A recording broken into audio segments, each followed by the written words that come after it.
అందరికీ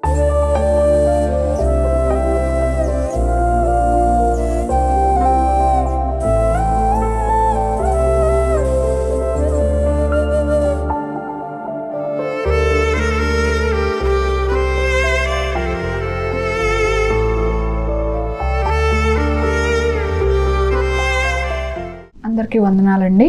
ఈరోజు లేఖన భాగం చూద్దాం. యోహాన్ పత్రిక 3వ అధ్యాయము 1వ వచనం చూసినట్లయితే, యోహాన్ రాసిన పత్రిక 3వ అధ్యాయము 1వ వచనం, మనము దేవుని పిల్లలమని పిలువబడినట్లు తండ్రి మనకి ఎట్టి ప్రేమ అనుగ్రహించును చూడుడి, మనము దేవుని పిల్లలమే. మనము దేవుని పిల్లలమని పిలువబడినట్లు తండ్రి మనకి ఎట్టి ప్రేమ అనుగ్రహించును చూడుడి, మనము దేవుని పిల్లలమే. అంటే ఫైనల్గా నువ్వేం సందేహించాల్సిన అవసరం లేదు. నువ్వెవరు? దేవుని బిడ్డవు, ఆయన పిల్లలం మనం. అయితే ఇక్కడ దేవుని పిల్లలం అనడానికి, సందేహించడానికి, సంశయించడానికి గల కారణం ఏంటి అంటే గనక, దేవుడు మనల్ని ప్రేమించి మనల్ని సృజించి ఆయన బిడ్డలుగా చూపించి అపారమైన ప్రేమను ఆయన యొక్క మన పట్ల గనపరిచిన వ్యక్తిగా ఉన్నాడు. ఆయన ప్రేమను బట్టి మనం ఆయన బిడ్డలుగా మార్చబడ్డాం. అయితే కొంతమంది ఈ విషయంలో సంశయిస్తూ ఉంటారనమాట. ఏంటి ఆ సంశయం అంటే గనక, చాలామంది కొంతమంది పాపంతో నిండిపోయిన వారు, లేకపోతే అబద్ధములతో నిండిపోయిన వారు, అంటే దేవునికి వ్యతిరేకమైన స్వభావాన్ని కలిగిన వారు, లేకపోతే దుర్వ్యసనాలతో నింపబడిపోయిన వారు, స్త్రీ సాంగత్యాలతో ఉన్నవారు, ఇలాంటి పాపంలో ఉన్నవారు అనేక మంది ఉన్నారు కదండి. మరి వారు కూడా దేవుని పిల్లలు అవుతారండి అని చెప్పి, ఇలాంటి పాపం మన జీవితంలో ఉంటే మనం ఎలా దేవుని బిడ్డలం అవుతామండి అన్న సంశయం అది మన జీవితంలో, లేకపోతే మన యొక్క దరిదాపుల్లో ఉన్న వారి పరిస్థితులు గుండా మనం చూస్తూ ఉంటాం. అయితే ఇక్కడ ఒక విషయాన్ని మనం పూర్తిగా తెలుసుకోవాలి. ఏంటి అంటే గనక, ఈ అపోహ రావడానికి గల కారణం ఏంటి అంటే గనక, అపవాది, సాతానుడు. ఏంటి అంటే గనక, నిన్ను దేవుని దగ్గరగా నిలవబడకుండా ఉంచడానికి, లేకపోతే దేవుని దగ్గర కాకుండా చేయడానికి వాడు నీకు పెట్టే ఈ ఆలోచన. అంటే నీలో ఈ తప్పు ఉంది కదా, నువ్వెలా దేవుని బిడ్డవవుతావు? నువ్వు ఇలా మాట్లాడుతున్నావు కదా, నువ్వెలా దేవుని బిడ్డవవుతావు? నువ్వు ఇలా చేస్తున్నావు కదా, నువ్వెలా దేవుని బిడ్డవవుతావు అని చెప్పి ప్రతి క్షణం మనం ఎన్నంటే ఉండి, అంటే దేవుని విషయమై మనం అడుగులు వేస్తున్నప్పటికీ కూడా మన అడుగులు వెనకలాగే ప్రయత్నం అపవాది చేస్తూ ఉంటాడు. అంటే ఈ ఆలోచన వచ్చింది అంటే గనక అపవాది మనకు పెడుతున్న ఆలోచన అన్నమాట ఇది. అంటే నువ్వు ఎక్కడ దగ్గరగా అయిపోతే ఎవరికి దూరం అయిపోతావు? నువ్వు అపవాదికి దూరం అయిపోతావు. కాబట్టి ఈ సంశయంతో, లేకపోతే ఈ వీటితో మనం ఎవరం కాదు. అంటే దేవుడు అన్నీ మంచిగా ఉన్నవారిని ప్రేమిస్తాడు, లోపాలు ఉన్నవారిని ప్రేమించడు అన్న అపోహలోకి నువ్వు వచ్చేస్తున్నావు. కానీ ఆయన ప్రతి ఒక్కరిని ప్రేమించేవాడుగా ఉన్నాడు, ప్రతి ఒక్కరిని ఆయన ఆదరించేవాడుగా ఉన్నాడు. అంటే పాపంలో ఉన్నవారిని కూడా ఆయన ప్రేమిస్తున్నాడు, కానీ పాపాన్ని ప్రేమించట్లేదు. మీకు అర్థమైందని నేను చెప్పింది? అంటే దేవుడు నిన్ను ఇష్టపడుతున్నాడు, నీలో ఉన్న పాపాన్ని ఇష్టపడట్లేదు, దాన్ని మాత్రమే ఖండిస్తున్నాడు. నిన్ను పక్కకు తోసేయాలనో, లేకపోతే నువ్వు పాపం చేస్తున్నావు కాబట్టి నువ్వు నా బిడ్డవు కాదు అనడానికి లేదు. అలా అనట్లేదు దేవుడు. అందువల్లే మనం ఏమయ్యామంట? దేవుని బిడ్డలమయ్యాం.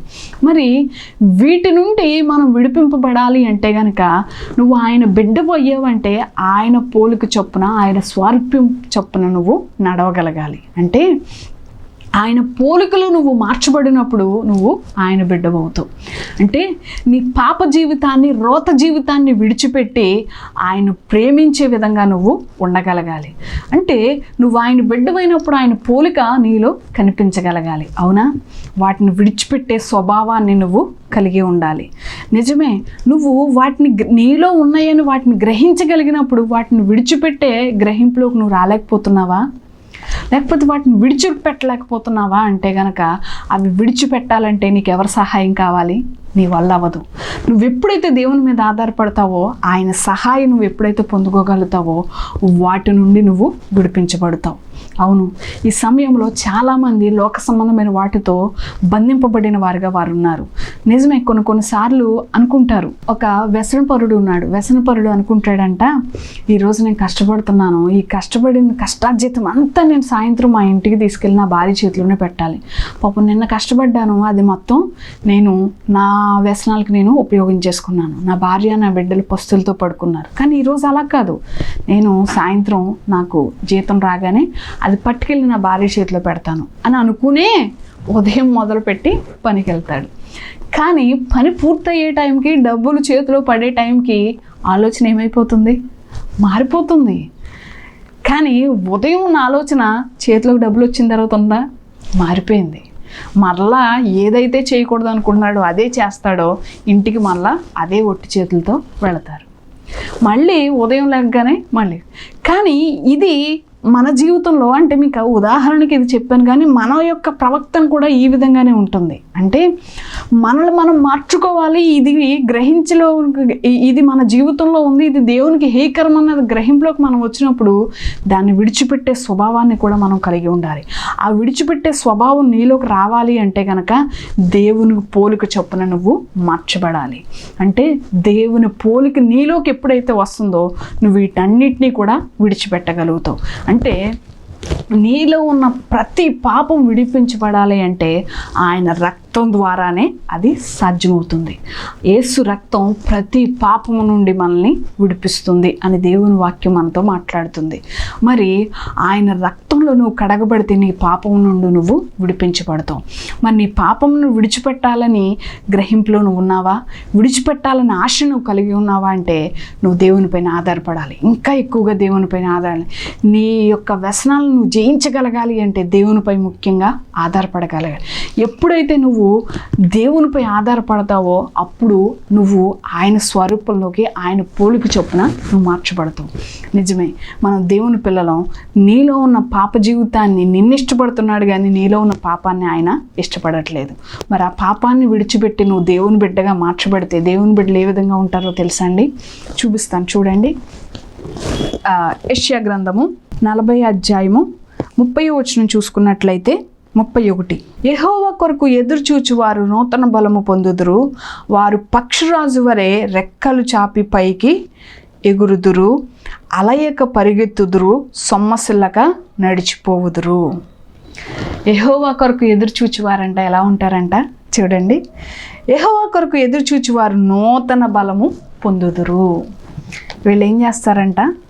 నూతన బలాన్ని పొందుకుంటున్న వారుగా వీరు ఉంటారంట. మరి నీలో ఈ నూతన బలం ఉందా? నూతన బలాన్ని పొందుకుంటున్నావా నువ్వు? ఇక్కడ ఇంకొక మాట రాయబడింది, యెహోవా కొరకు ఎదురు చూచి వారు నూతన బలం పొందుకుంటారు. వారు ఎలా ఉంటారంట? పక్షిరాజు వలె ఉంటారంట. అంటే నీవు దేవుని బిడ్డవైతే నువ్వు ఏ పోలికలోకి మార్చబడాలి?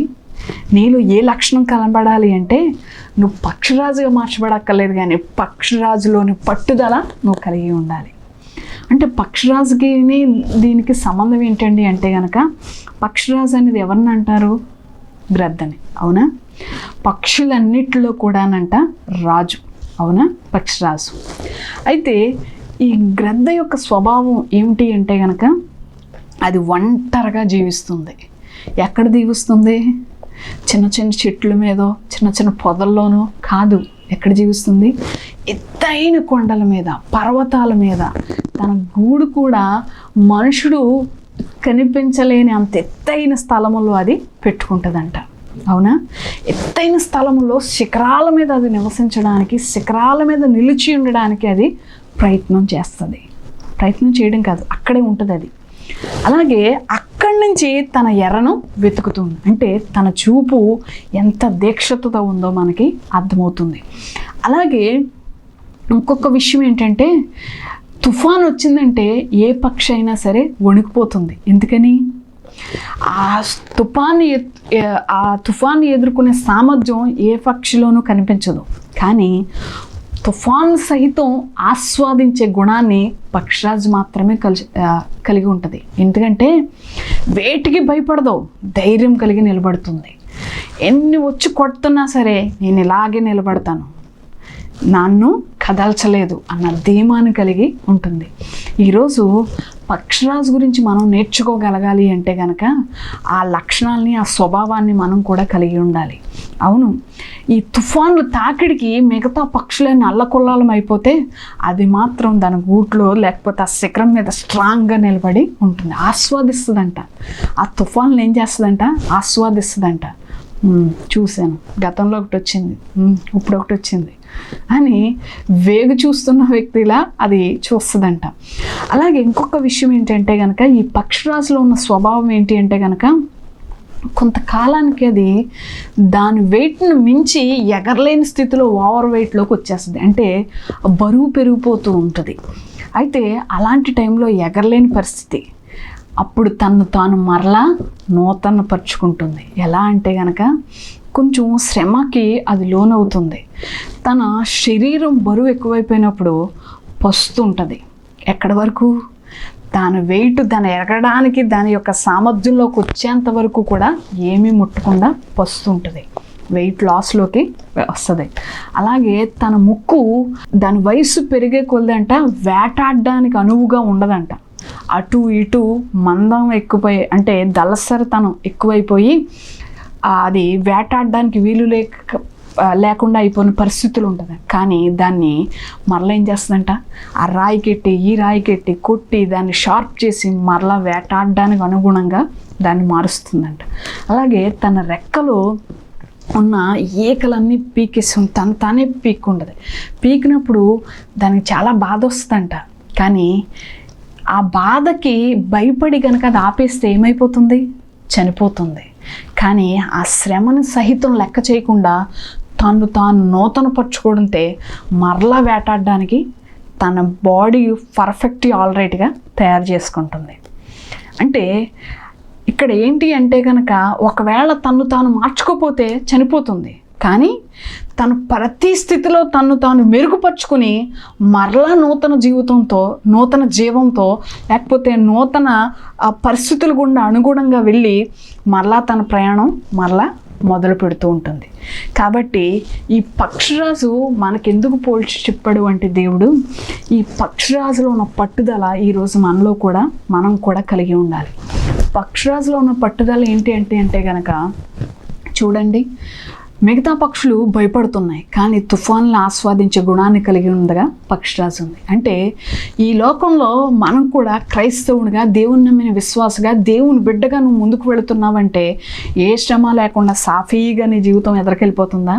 వస్తున్నాయి, లోకంలో శ్రమలు వస్తున్నాయి, మాటలతో కొట్టబడుతున్నాం, లేకపోతే ఇంకా ఇబ్బందికరమైన పరిస్థితులను ఎదుర్కొంటున్నాం, మాటల చేత హింసించబడుతున్నాం, ఫేస్ టు ఫేస్ ఈరోజు ముఖం మీద అనేసే పరిస్థితులు ఉన్నాయి, హేయకరంగా హేళనకరంగా మాట్లాడే పరిస్థితులు ఉన్నాయి.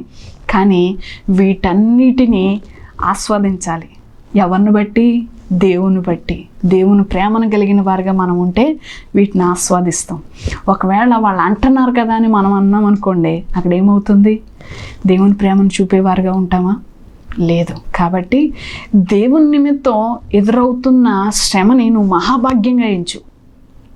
దేవుని నిమిత్తం ఎదురవుతున్న శ్రమని, అంటే మాటల చేత నువ్వు హింసించబడుతుంటే, దేవుని నిమిత్తం నువ్వు మాటలు పడుతుంటే ఏం పర్లేదు, దేవునికి అప్పచెప్పే. దేవుని వైపు చూచుచూ నువ్వు ముందు అడిగేయి. ఆయన వైపు చూచుచూ విశ్వాసంతో నువ్వు ముందు అడుగువేయి. ఆయనే చూసుకుంటాడు, ఆయన చేతులకు అప్పగించు. కాబట్టి లోకపు శ్రమలను చూసి నువ్వు భయపడే వెనక అడుగు వేసావంటే గనక అక్కడతో ఎండ్ ఆఫ్ ది డే, ముగిసిపోతుంది నీ జీవితం. పక్షిరాజు కూడా తన బరువు పెరిగిపోయింది, వేటాడడానికి యోగ్యకరంగా ఎగరలేని స్థితిలో ఉంది, ఆ వాడిగల ముక్కును కోల్పోయింది. అయినప్పటికీ కూడా అలాగే ఉండిపోతే కనుక అది కూడా చనిపోయే పరిస్థితే. కానీ వీటన్నిటినీ కొంచెం శ్రమానుభవంలోకి భరించి వాటన్నిటిని నూతనపరుచుకుంది, మరలా వేటాడే స్వభావాన్ని పొందుకుంది, నూతన జీవంతో మరలా ముందుకి వెళుతుంది. అవును, ఈరోజు నువ్వు కూడా ఈ లోకం వైపు చూచి, లేకపోతే లోకంలో ఉన్న వాటిని వైపు చూసి నువ్వు భయపడి అక్కడే ఆగిపోతే గనక నువ్వు దేవుని బిడ్డవి అనిపించుకోవు. కాబట్టి నువ్వు పక్షిరాజు వలె ఉండగలగాలి. ఈ లోకంలో ప్రతి ఒక్కదాన్ని నీకు ఎదురొస్తున్న ప్రతి పరిస్థితిని దేవుని వైపు చూచుచూ నువ్వు నూతన జీవంతో ముందుకు అడుగు వేయగలగాలి. కాబట్టి ఆ లక్షణాన్ని నువ్వు ఎప్పుడైతే కలిగి ఉంటావో నువ్వెవరు బిడ్డవి? దేవుని బిడ్డవి. అలాగే దేవుని పిల్లలం మనం అనబడుతాం.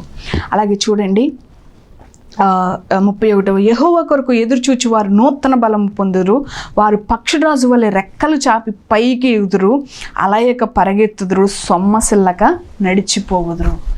అలయక ఏం చేస్తారంట? పరిగెత్తుతున్న వారుగా. అలసట అనేది వీరి జీవితంలో కనిపించదు.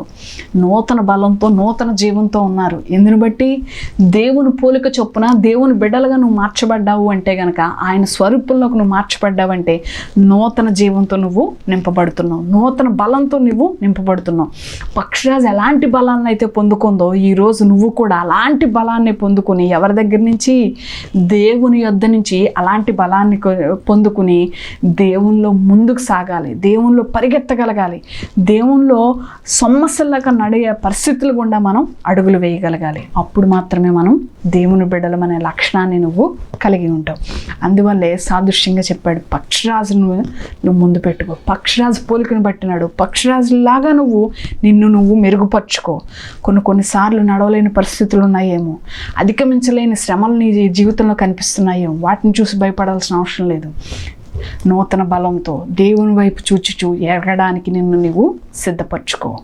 అలాగే ఇంకొక మాట ఉంది, చూడండి కీర్తన గ్రంథము 1వ అధ్యాయము 3వ వచనం చూసినట్లయితే, అతడు నీటి కాలువల యోరను నాటబడినదై ఆకు వాడక తన కాలమందు ఫలమిచ్చు చెట్టు వలె ఉండును.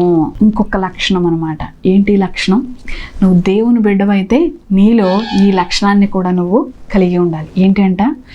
నీటి కాలువ ఓరన నాటబడిన చెట్టు వలె నువ్వు ఉండాలి. చెట్టు వలె ఉన్నాడా? చెట్టు వలె అన్నారా? ఇంకా అక్కడ ఇంకొక మాట ఉంటుంది చూడండి. చెట్టు వలె ఉండి చూడండి, ఫలమిచ్చు నాటబడిన ఆకు వాడక తన కాలమందు ఫలమిచ్చు చెట్టు వలె ఉండవలెను. నీటి కాల వారం నాటబడిన చెట్టు వలె కాకుండా, అంటే ఎలాగో ఉంది అక్కడ, కానీ సకాలములో వాడిపోక, ఆకు వాడక ఫలమిచ్చు చెట్టు వలె నువ్వు ఉండాలి. అంటే అభివృద్ధి చెందే బిడ్డగా నువ్వు ఉండగలగాలి, ఆశీర్వదించబిడ్డగా నువ్వు ఉండగలగాలి. ఎప్పుడు? నువ్వు దేవుని బిడ్డవై అనబడినప్పుడు, దేవుని పోలికలోకి నువ్వు మార్చబడినప్పుడు. అంటే నీటి కాలువ వారన నాటబడిన చెట్టుకున్న ఆ విశిష్టత ఏంటి అంటే కనుక, దానికి చూడండి, మన గార్డెన్లో ఒక 4 రోజులు కనుక మనం ఎక్కడికైనా వెళ్ళామనుకోండి, వాటికి వాటర్ సప్లై లేదనుకోండి, పాపం ఏం చేస్తాయి? మరలా మనం వచ్చేటప్పటికైతే కుండీల్లో ఉన్న మొక్కలు అయితే చనిపోతాయి, నేల మీదకి అయితే వాడిపోయినట్లుగా ఉంటాయి. వెంటనే వాటర్ స్ప్రే చేసామనుకోండి, వెంటనే ఆకులు విచ్చుకుంటాయి.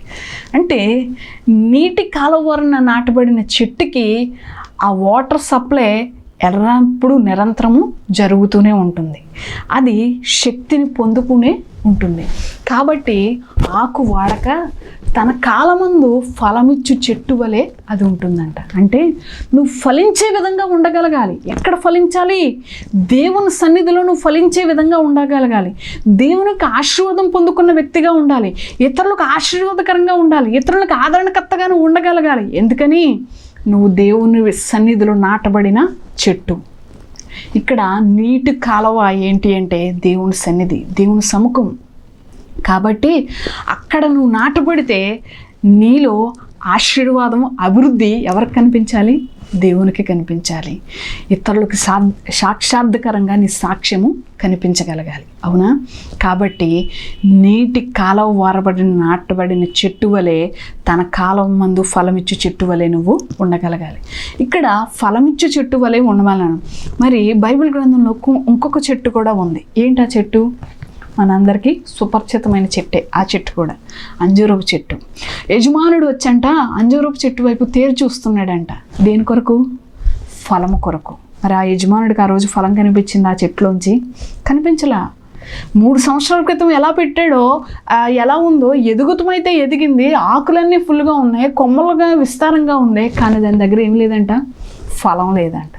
అప్పుడు తోటమాలను పిలిచి యజమాని అంటాడంట, 3 సంవత్సరాల నుంచి దీనికి ఎరువు వేస్తున్నావు, వాటర్ పెడుతున్నావు, విస్తారంగా ఇది కొమ్మలు రెమ్మలు అన్నీ వేసేస్తుంది, కానీ ఏం రావట్లేదు దీని నుంచి.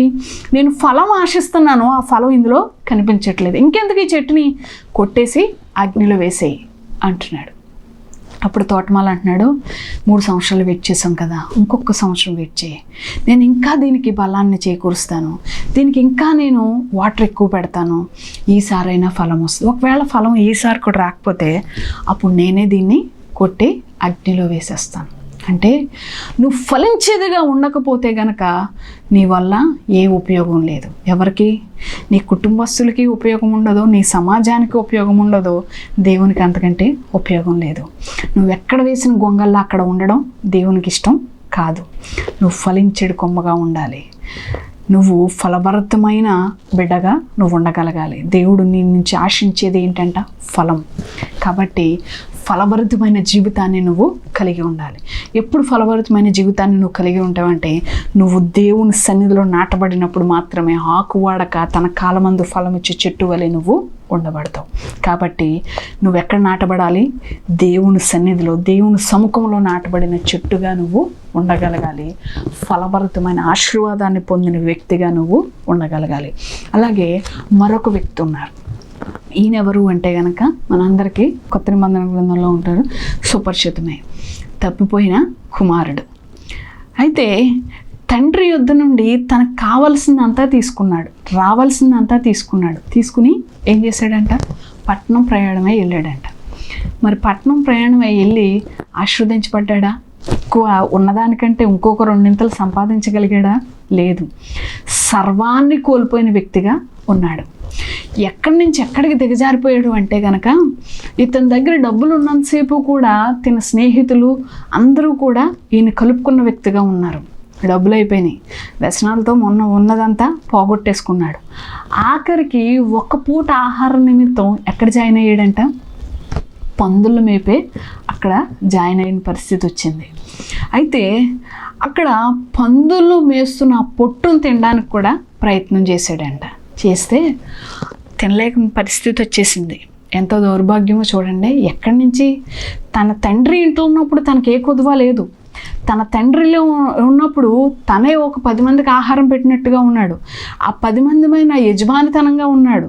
కానీ ఒంటరివాడే ఉన్నదంతా కోల్పోయిన తర్వాత ఇప్పుడు ఆ దిగిపోయిన పరిస్థితుల్లో, లేకపోతే ఆ తృణీకరింపబడిన పరిస్థితుల్లో ఉన్నప్పుడు ఇప్పుడు మళ్ళీ ఎవరు గుర్తొస్తున్నారంట? తండ్రి గుర్తొస్తున్నాడు. నా తండ్రి ఇంట్లో పనిచేసేవారు కూడా సంపూర్తిగా 3 పూటలు భోజనం చేస్తున్నారు, కానీ కనీసం నేను నా తండ్రి ఇంట్లో దాసునిగైనా చేస్తే భోజనమైనా దొరుకుద్ది. కాబట్టి నేను ఎక్కడికి వెళ్తాను? మరలా నా తండ్రి దగ్గరికే వెళ్తాను అని చెప్పి మరలా ఎక్కడికి ప్రయాణం అయ్యాడంట? తండ్రి దగ్గరికి ప్రయాణం అయ్యాడు. వస్తున్నాడు. దూరం నుంచే తండ్రిని చూసేశాడు. తండ్రి కుమారుని చూశాడు. పరిగెట్టుకుని వెళ్ళి కుమారుని కౌలించుకుని తీసుకొచ్చాడు. వెంటనే ప్రశస్త వస్త్రములు ధరింపజేశాడు.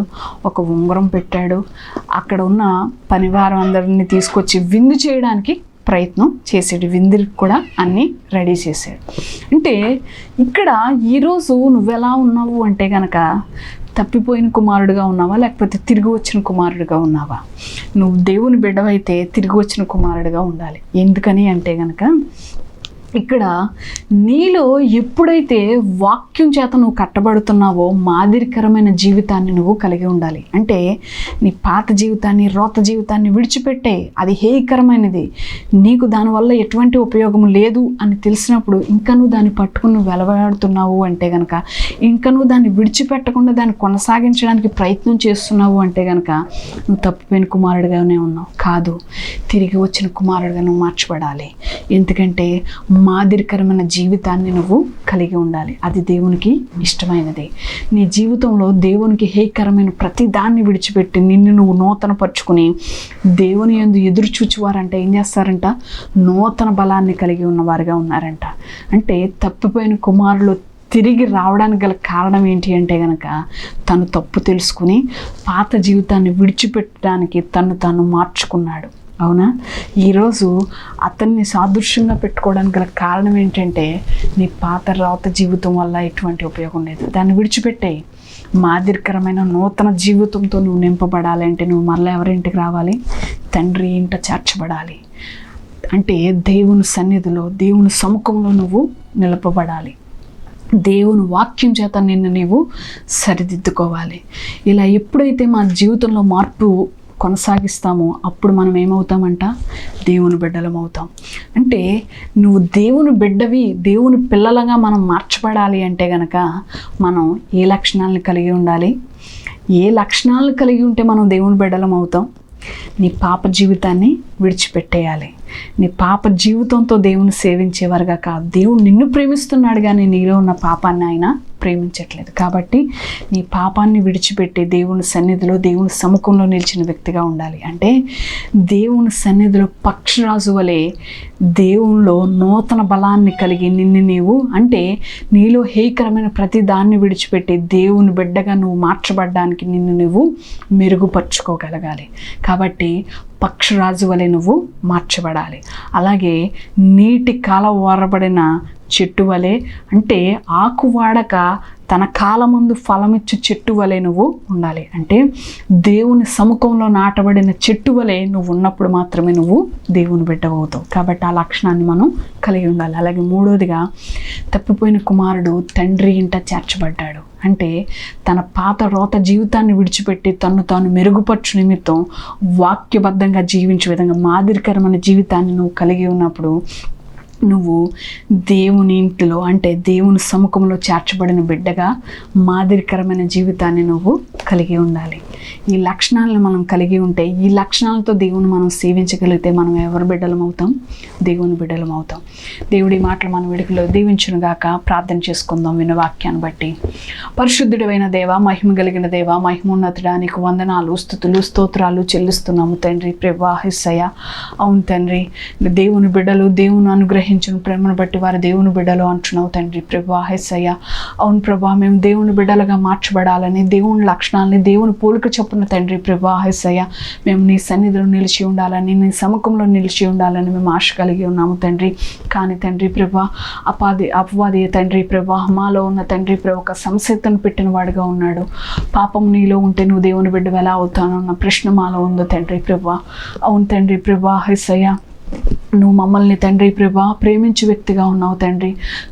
కానీ మాలో ఉన్న పాపమును ప్రేమించేవాడుగా నువ్వు లేవు తండ్రి.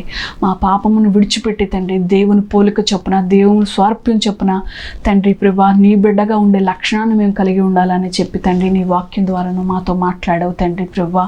అవును తండ్రి, నీ బిడ్డలుగా మేము మార్చబడాలని ఆశ కలిగి ఉన్నాము తండ్రి. అట్టి కృపను మాకు దయచేయండి దేవా. నీకు వందనాలు నాయన, స్తోత్రము తండ్రి ప్రభా.